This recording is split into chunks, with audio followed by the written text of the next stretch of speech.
নমস্কাৰ প্ৰাইভেট আছাম কেৰিয়াৰলৈ আপোনালোকক সকলোকে স্বাগতম জনাইছোঁ। আজিৰ দিনটোত মুকলি হোৱা কিছুমান প্ৰাইভেট জব ভেকেঞ্চিৰ বিষয়ে মই আপোনালোকক জনাবলৈ ওলাইছোঁ। তো ভিডিঅ'টো আপোনালোকে শেষলৈ চাব। তো আৰম্ভ কৰিছোঁ মই ভিডিঅ'টো। প্ৰথম ভেকেঞ্চিটো হ'ল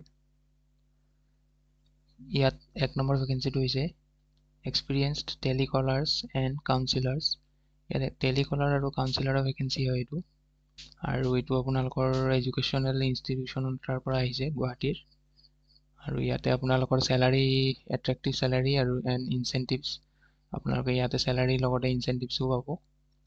আৰু ইয়াতে তেওঁলোকে মেইলটো দি থৈ দিছে, আপোনালোকে বায়'ডাটাখন মেইলত পঠাই দিব। আৰু ইয়াতে আপোনাৰ লাষ্ট ডেট হৈছে 7 ডিচেম্বৰ। আপোনাৰ 2 নম্বৰ ভেকেঞ্চিটো হৈছে required software faculty for CEC Garchuk centre. এইটো কম্পিউটাৰ টিচাৰ হয়। ছফ্টৱেৰ যদি আপোনালোকে যদি জানে, word, Excel, power point, Photoshop, Corel ৰ, টেলি যদি এইবোৰ জানে, তেতিয়াহ'লে আপোনালোকে ইয়াতে যিটো মেইল দিয়া আছে CEC, এই মেইলটোত আপোনালোকে বায়'ডাটাখন পঠিয়াই দিব। আৰু ইয়াতে কণ্টেক্ট নম্বৰ দিয়া আছে তেওঁলোকৰ 2টা। আপোনালোকে কণ্টেক্ট কৰিও তেওঁলোকৰ লগত যোগাযোগ কৰিব পাৰিব। আৰু ইয়াৰে লাষ্ট ডেট দিয়া আছে আপোনালোকৰ 7 ডিচেম্বৰ। 3 নম্বৰ ভেকেঞ্চিটো হ'ল required graphic designer for digital marketing farm.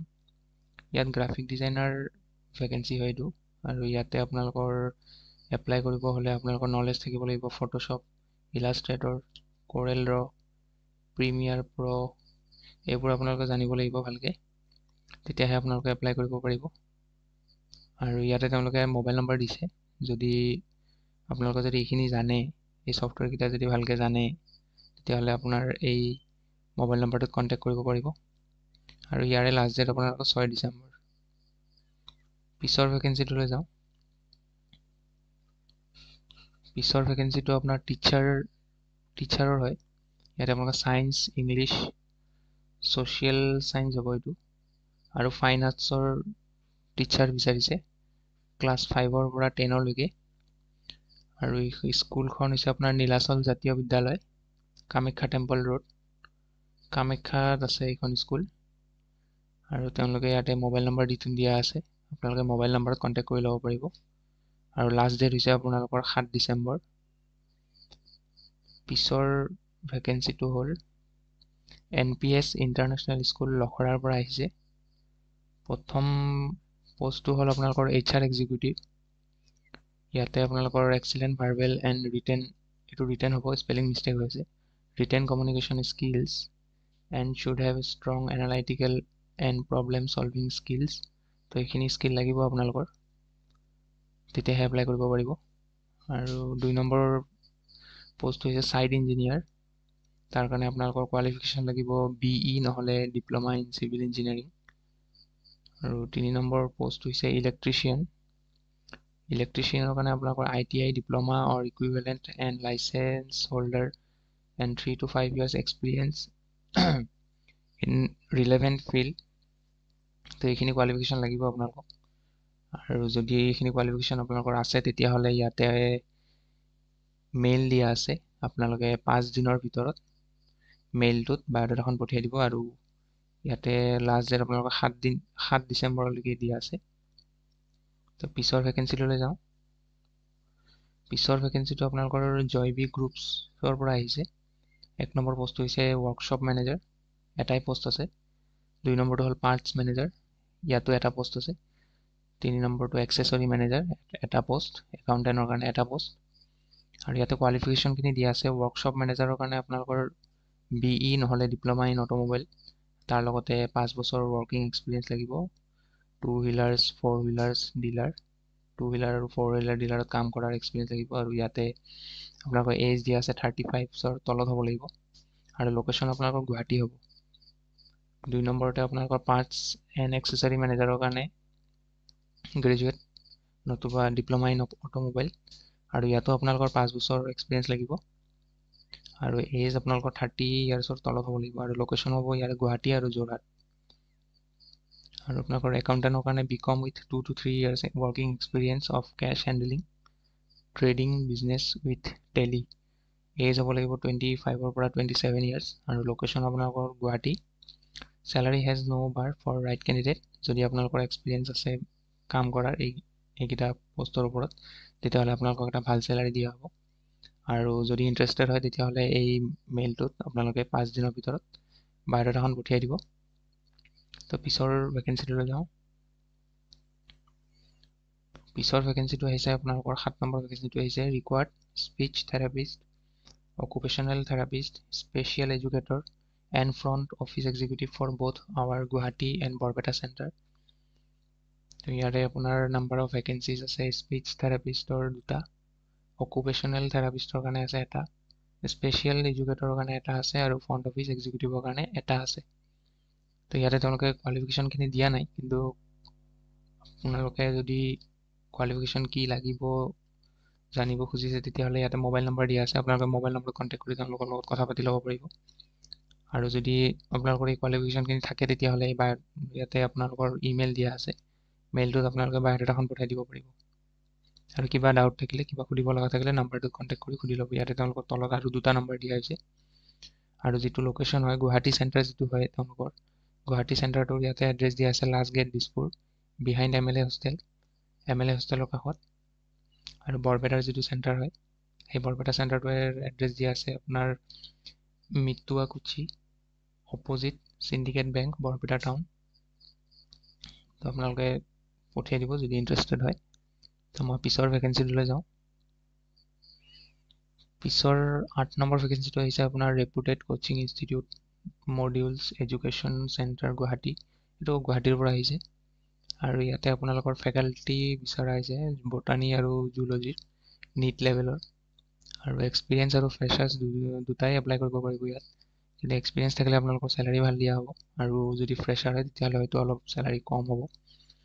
আৰু ইয়াতে আপোনালোকৰ তেওঁলোকে মেইল দিয়া আছে, যদি আপোনালোকে এপ্লাই কৰিম বুলি ভাবিছে তেতিয়াহ'লে মেইলত আপোনালোকে বায়'ডাটাখন পঠিয়াই দিব আৰু মোবাইল নম্বৰ দিয়া আছে, কিবা সুধিব লগা থাকিলে মোবাইল নম্বৰত কণ্টেক্ট কৰি ল'ব পাৰিব। আৰু লাষ্ট ডেট হৈছে আপোনালোকৰ 7 ডিচেম্বৰ। নেক্সট ভেকেঞ্চিটো হ'ল আপোনাৰ 9 নম্বৰ ভেকেঞ্চিটো হ'ল a reputed construction company requires the following manpower for their various projects in Assam and Meghalaya. 1 number post হৈছে আপোনালোকৰ চিভিল ইঞ্জিনিয়াৰ। ইয়াৰে কাৰণে আপোনালোকৰ কোৱালিফিকেশ্যন লাগিব ডিগ্ৰী নহ'লে ডিপ্ল'মা আৰু তাৰ লগতে ইয়াৰে 5 বছৰ মিনিমাম 5 বছৰ এক্সপিৰিয়েঞ্চ লাগিব। 2 নম্বৰ পোষ্ট হৈছে civil supervisor with minimum 8 years of experience। তো ইয়াতে অলপ এক্সপিৰিয়েঞ্চ বেছিকৈ লাগিব যিহেতু আপোনালোকৰ চেলাৰিও ভালে হ'ব। তো আপোনালোকৰ যদি এইখিনি কোৱালিফিকেশ্যন আছে তেতিয়াহ'লে মেইলটোত আপোনালোকে বায়'ডাটাখন পঠিয়াই দিব আৰু ইয়াৰে লাষ্ট ডেট হ'ল আপোনালোকৰ 8 ডিচেম্বৰ। তো পিছৰ ভেকেঞ্চিটো হ'ল 10 নম্বৰ ভেকেঞ্চিটো হৈছে আপোনালোকৰ অমৃত চিমেণ্ট। তো এইটো এটা ডাঙৰ ভাল পোষ্ট হয়। জব ৰ'ল হ'ল CRM, ইয়াৰে আপোনাৰ ডিপাৰ্টমেণ্ট হ'ল sales and marketing, job location Guwahati হ'ব। তো ইয়াৰে ৰেছপনচিবিলিটিজ কিছুমান আছে, এইখিনি আপোনালোকে এটা এটাকৈ পঢ়ি চাব। মই এতিয়া পঢ়ি নিদিওঁ কাৰণ পঢ়ি দিলে ভিডিঅ'টো দীঘল হৈ যাব বহুত। তো আপোনালোকে ভিডিঅ'টো পজ কৰি কিনে এইখিনি পঢ়ি চাব। তাৰ তলৰ আপোনাৰ কোৱালিফিকেশ্যন লাগিব, এইটোৰ কাৰণে any graduate, MBA preferable, graduation থাকিলেও হ'ব, কিন্তু যদি MBA আছে আপোনালোকৰ তেতিয়াহ'লে বেছিকৈ প্ৰিফাৰেঞ্চ দিব। আৰু প্ৰফিচিয়েঞ্চি আপোনালোকৰ Hindi, English, Bengali and Assamese জানিব লাগিব। Strong interpersonal and communication skills, তো এইখিনি কিছুমান কোৱালিফিকেশ্যন লাগিব আৰু ৰিকুৱাৰমেণ্টছ আছে, এইখিনি কিছুমান চাই ল'ব আপোনালোকে। আৰু যদি ইণ্টাৰেষ্টেড হয় আৰু যদি আপোনালোকৰ এইখিনি কোৱালিফিকেশ্যন আছে তেতিয়াহ'লে ইয়াৰে ইমেইলটোত আপোনালোকে বায়'ডাটাখন পঠিয়াই দিব আৰু ষ্টেট ছাবজেক্ট এজ CRM CVখন পঠিয়াই দিওঁতে আপোনালোকে মেইলত ছাবজেক্টটো লিখি দিব CRM বুলি। আৰু ইয়াৰে লাষ্ট ডেট হৈছে আপোনালোকৰ 7 ডিচেম্বৰ। পিছৰ ভেকেঞ্চিটোলৈ যাওঁ। 11 নম্বৰ ভেকেঞ্চিটো হৈছে আপোনালোকৰ ৰিলায়েন্স ট্ৰেণ্ডছৰ পৰা আহিছে। ইয়াৰে লোকেশ্যন হ'ব আপোনাৰ Tezpur, Tangla, Assam and any region মানে নৰ্থ ইষ্ট ৰিজন। পজিশ্যন হ'ল আপোনালোকৰ ষ্ট'ৰ মেনেজাৰ। তো ষ্ট'ৰ মেনেজাৰৰ কাৰণে আপোনাৰ ইয়াতে 4 to 6 years of retail store experience লাগিব। আৰু ফৰ্মেট আপোনালোকৰ ইয়াতে দিয়া আছে trans extend and TST। Candidates should be graduate, minimum qualification আপোনালোকৰ মানে ইয়াতে গ্ৰেজুৱেশ্যন লাগিব, গ্ৰেজুৱেশ্যনত তলত হ'লে নোৱাৰিব এইটো পোষ্ট এপ্লাই কৰিব। আৰু যদি আপোনালোকে ইণ্টাৰেষ্টেড হয় তেতিয়াহ'লে ইয়াৰে বায়'ডাটাখন পঠিয়াই দিব এইটো ইমেইল দিয়া আছে। আৰু preference will be given to candidates with relevant experience. যদি আপোনালোকৰ ছেইম ষ্ট'ৰ মেনেজাৰ পোষ্টত কাম কৰাৰ আগতে এক্সপিৰিয়েঞ্চ আছে বা অভিজ্ঞতা আছে তেতিয়াহ'লে আপোনালোকক বেছিকৈ প্ৰিফাৰেঞ্চ দিব বা আগত প্ৰিফাৰেঞ্চ দিব। ইয়াৰে লাষ্ট ডেট হৈছে আপোনালোকৰ 7 ডিচেম্বৰ। আমি 12 নম্বৰ ভেকেঞ্চিটো লৈ যাওঁ। 12 নম্বৰ ভেকেঞ্চিটো হৈছে urgent hiring for project coordinator, telecom ইণ্ডাষ্ট্ৰীৰ পৰা আহিছে। লোকেশ্যন হয় আপোনালোকৰ আছাম। এক্সপিৰিয়েঞ্চ আপোনালোকৰ 1 to 5 years। কোৱালিফিকেশ্যন লাগিব আপোনালোকৰ ডিপ্ল'মা নহ'লে BTech। আৰু যদি ইণ্টাৰেষ্টেড হয় তেতিয়াহ'লে ইমেইলটোত আপোনালোকৰ বায়'ডাটাখন পঠিয়াই দিব। আৰু ইয়াৰে লাষ্ট ডেট হৈছে আপোনালোকৰ 7 ডিচেম্বৰ। আমি পিছৰ 13 নম্বৰ ভেকেঞ্চিটো হ'ল we are immediately recruiting for the below' position permanent role. আপোনালোকৰ এইটো TSI মানে টেৰিটৰী চেলছ ইনচাৰ্জৰ ভেকেঞ্চি হয়। ইয়াৰে লোকেশ্যন হ'ব আপোনালোকৰ ডিব্ৰুগড়, নৰ্থ লখিমপুৰ আৰু শ্বিলং। আৰু ইয়াৰে তেওঁলোকে কোৱালিফিকেশ্যন মেনশ্যন কৰা নাই, কিন্তু গ্ৰেজুৱেশ্যনে লাগিব হয়তো। আৰু যদি এক্সপিৰিয়েঞ্চো লাগিবই। আপোনালোকে যদি গ্ৰেজুৱেশ্যন আছে আৰু এক্সপিৰিয়েঞ্চ আছে টেৰিটৰী চেলছ ইনচাৰ্জ হিচাপে কাম কৰাৰ, তেতিয়াহ'লে আপোনালোকে এই ইমেইলটোত বায়'ডাটাখন পঠিয়াই দিব। আৰু ইয়াৰে লাষ্ট ডেট হৈছে আপোনালোকৰ 7 ডিচেম্বৰ। 14 নম্বৰ ভেকেঞ্চিটো হ'ল ইউডক্সিয়া ৰিচাৰ্চ চেণ্টাৰ। এইটো ৰিচাৰ্চ চেণ্টাৰৰ পৰা আহিছে এডমিশ্যন অফিচাৰৰ কাৰণে। আৰু এডমিশ্যন অফিচাৰৰ আপোনালোকৰ কোৱালিফিকেশ্যন লাগিব গ্ৰেজুৱেট ফ্ৰম এনি ষ্ট্ৰীম। যিকোনো ষ্ট্ৰীমৰ পৰা আপোনালোকৰ গ্ৰেজুৱেশ্যন থাকিব লাগিব, BA হওক, BCom হওক বা BSc হওক। আৰু ইয়াতে আপোনালোকৰ মেল ফিমেল দুয়োটাই এপ্লাই কৰিব পাৰিব। আৰু এক্সপিৰিয়েঞ্চ থাকিলেও পাৰিব বা ফ্ৰেছাৰ হ'লেও পাৰিব।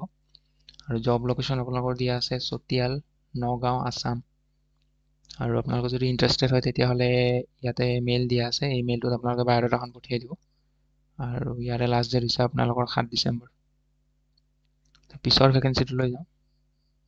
15 নম্বৰ ভেকেঞ্চিটো হৈছে আপোনাৰ business development manager in Jorhat. এইটো আপাৰ আছামৰ পৰা আহিছে। ইয়াৰে আপোনাৰ এক্সপিৰিয়েঞ্চ লাগিব 6 to 1 years ইন চেলছত কাম কৰাৰ লাগিব, অভিজ্ঞতা এক্সপিৰিয়েঞ্চ লাগিব আপোনালোকৰ। আৰু কোৱালিফিকেশ্যন ইয়াতে এনি গ্ৰেজুৱেট, যিকোনো BA, BCom বা BSc হ'লে হ'ব। লেংগুৱেজ প্ৰফিচিয়েঞ্চি ইয়াতে ইংলিছ আৰু হিন্দী জানিব লাগিব ভালকৈ। আৰু জব লোকেশ্যন মই ক'লোৱে যোৰহাট, আছাম, আপাৰ আছামৰ কাৰণে হয়। আৰু যদি ইণ্টাৰেষ্টেড হয় তেতিয়াহ'লে ইয়াৰে মেইলটোত আপোনালোকে বায়'ডাটাখন পঠিয়াই দিব। 16 নম্বৰ ভেকেঞ্চিটো হ'ল ছাইট ইঞ্জিনিয়াৰ। এইটো আপোনালোকৰ কোৱালিফিকেশ্যন লাগিব ডিপ্ল'মা ইন চিভিল ইঞ্জিনিয়াৰিং। আৰু ইয়াৰে লোকেশ্যন হ'ব আপোনালোকৰ কাৰ্বি আংলং, ডকমুকা। চেলাৰী নেগচিয়েবল হয়। আৰু কণ্টেক্ট নম্বৰ দিয়া আছে, যদি ইণ্টাৰেষ্টেড হয় তেতিয়াহ'লে কণ্টেক্ট নম্বৰটোত আপোনালোকে কণ্টেক্ট কৰি কিনে এপ্লাই কৰিব পাৰিব। তো আজিলৈ এইখিনিয়ে আছিলে। তো ভিডিঅ'টো চোৱাৰ বাবে ধন্যবাদ।